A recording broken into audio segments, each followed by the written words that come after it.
Tell me, do you feel your body going little by little? I feel that of course it is stage 4, but I feel that since the original uh, abdominal pains that brought me here, which were excruciating, and I'm glad I came in because I would have been really seriously in trouble if I had not come in and been drained and things like that. I would, would be passing out and really seriously in intensive care now. But since that started, which is a sign of this stage 4, I have noticed, like I said, my body has, not the entire body so much as the areas related to that, deteriorated. I think they're deteriorating a lot faster than I'm either told or I expected. My kidneys are still fully functional. I had some, you feel that? Well, that's a movement there. I'm going to take care of that later. Kidneys, my heart's still fully functioning, my lungs. Because the other thing is I've been totally healthy before, so other than this, my body's putting up pretty well because I've always been healthy. And like I said before, I sleep, make sure I sleep this way, because if I were to put down just as it drained into my penis, the fluids, which I know it could be drained away or squeezed away or any of that, but I can't worry about that right now.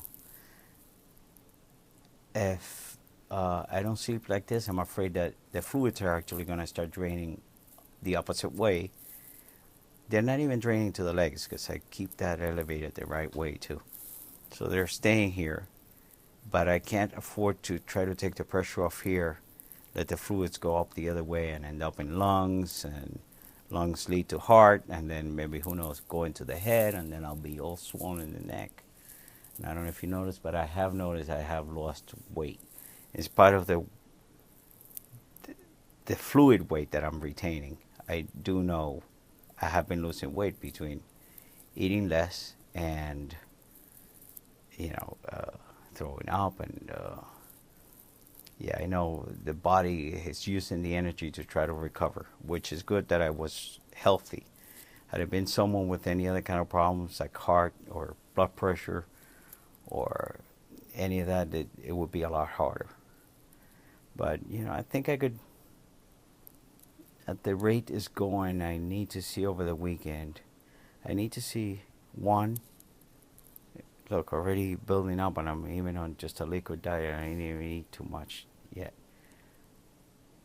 One, I need to see if I could have a good bowel movement. I'm going to go for the suppository and whatever. I need to clean all the stuff that's been in for over a week out.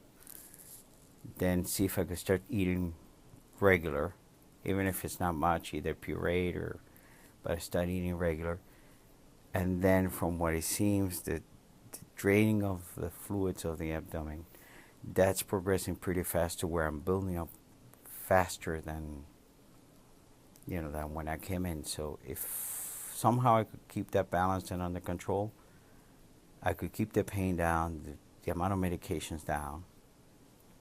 They're all available to me. The doctors have prescribed them, and they're there. It's not like, take one every so many hours. And they're available to me. If I think I need them, I take them. If not, no. And so I'm trying to keep them all to a minimum. I like that when you're hospice. Our doctors won't argue. You want it, you want it. You don't, you're dead anyway. At this point, what is your greatest fear? With regards to the disease, my greatest fear is that one of the organs, like the ones that are left doing well, may fail prematurely without notice, and may cause me to be unconscious or incapacitated without notice. That's by surprise. If I could get at least another month and a half, let's say at this same rate, I could get some things done. Month and a half too. Beyond that, yeah, that's my greatest fear. That's going to be something by surprise. But we're tracking it. doing the right things. I'm balancing it, and it's not like I'm someone without a medical background, and either relying fully on the doctors, or they know I know my body. They know I know how to report what I feel, and I honestly do. So my greatest fear is that something's going to sneak up. So I'm trying to avoid infections or anything else. Infections, or I would love to have a little drink. I mean, let's face it, I'm dying, but I know that's going to upset my stomach. So although I would love a little taste, I'm not going to do it because I'm not going to go that way. Now, if it feels the last day of my life, I am going to have a drink. But Now, you mentioned that if you see the end is coming, you can do something about it. Do you want to talk about that? yeah, I could do something about it. Tell me about what you want to do if you can manage.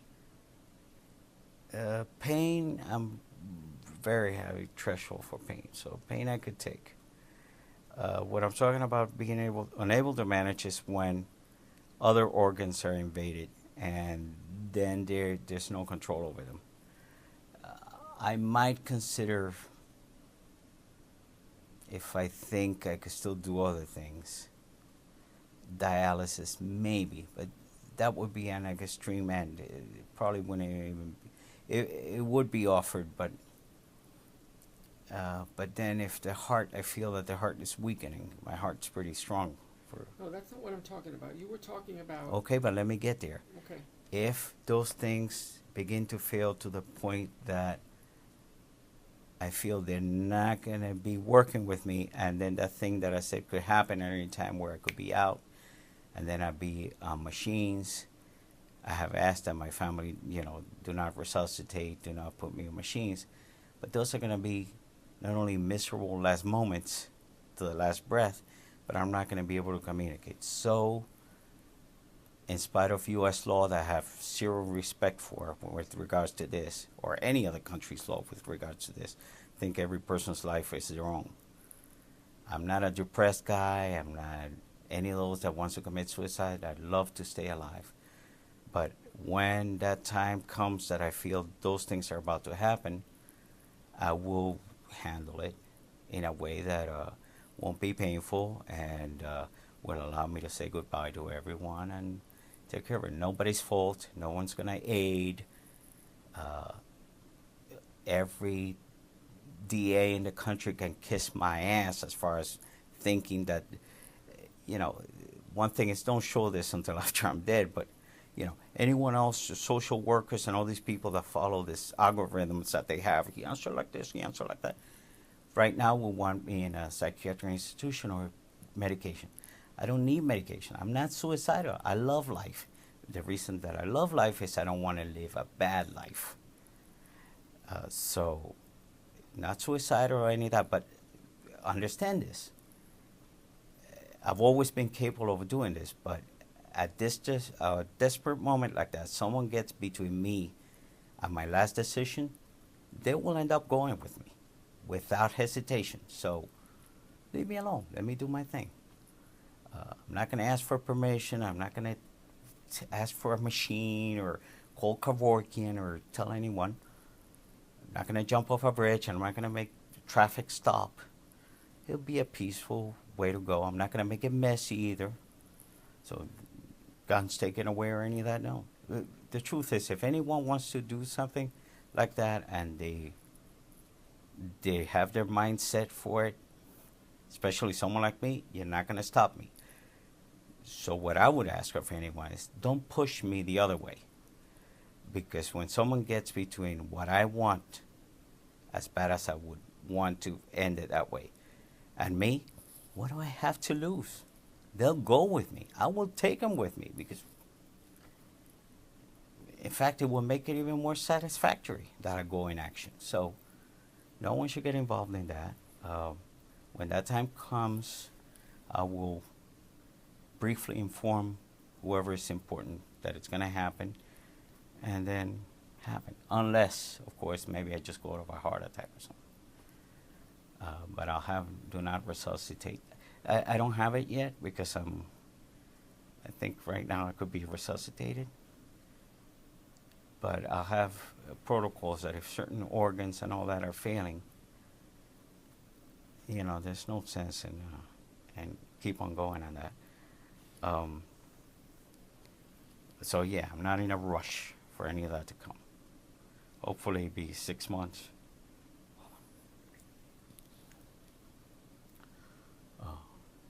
As far as me, the way I express it, and I'm aggressive, anyone watching this is, well, he's coping with it. He's good.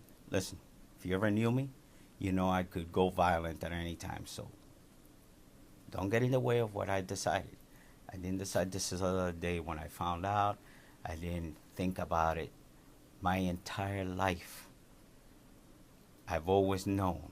And when I'm exposed to nursing homes and places where people are dying like this, I am more resolute to always know what I don't want. I don't want to end up like that. I would rather do it like this, where I'm in control.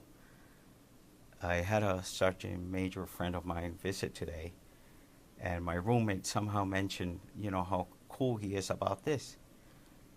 And can you believe that? And he says, well, when he informed me, I understood. And he said, lift up your mic a little. Oh, when he informed me, he understands. He goes, but does this guy know this is what we talk about? If you're a soldier or someone who expects to die at any time, you already know. You're not going to cry because otherwise you wouldn't be in that business. And you're ready. You don't want to die, but you're ready for when it comes.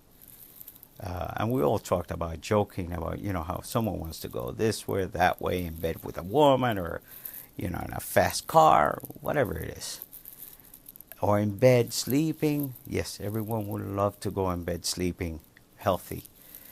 But it's not suicidal.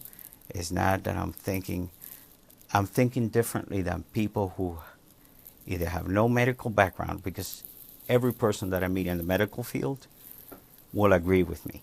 They don't question it. They're not going to go into arguments, with the exception of a couple who are standoffish about what rights you have over your own body.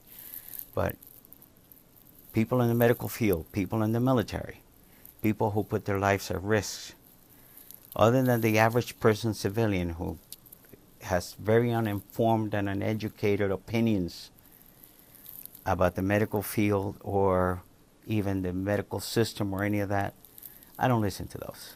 But anyone in the medical field, anyone who's worked in a nursing home, anyone who's been in the military, does understand that you think about those things. And so my decision's not made now that I found out.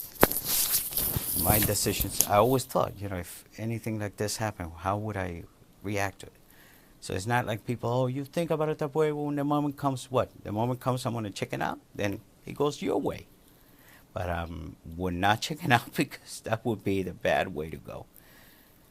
No, I wouldn't. I wouldn't bother changing my mind on that. So the decision's always been made. Hopefully it'll be something more where I don't have to intervene. Something where, actually, there's no such thing. I mean, all my organs are going to have to start failing at some point. Make it really painful. And I'm going to have to be so sedated that I'm going to be unable to make that decision. So someone's going to cheat me out of the way I want it to go. So no one's going to cheat me out of the way I want it to go. So I'm knowledgeable enough to know when that moment's coming, and I'll push it to the last day or moment that I can. But yeah, I won't go on tubes. I won't go on unconscious. That, when I take my last breath, it's going to be consciously, and someone's going to know about it. Goodbye. Done. Winning. Most people don't want that, but that's not my problem. I don't give a shit about anybody's opinion.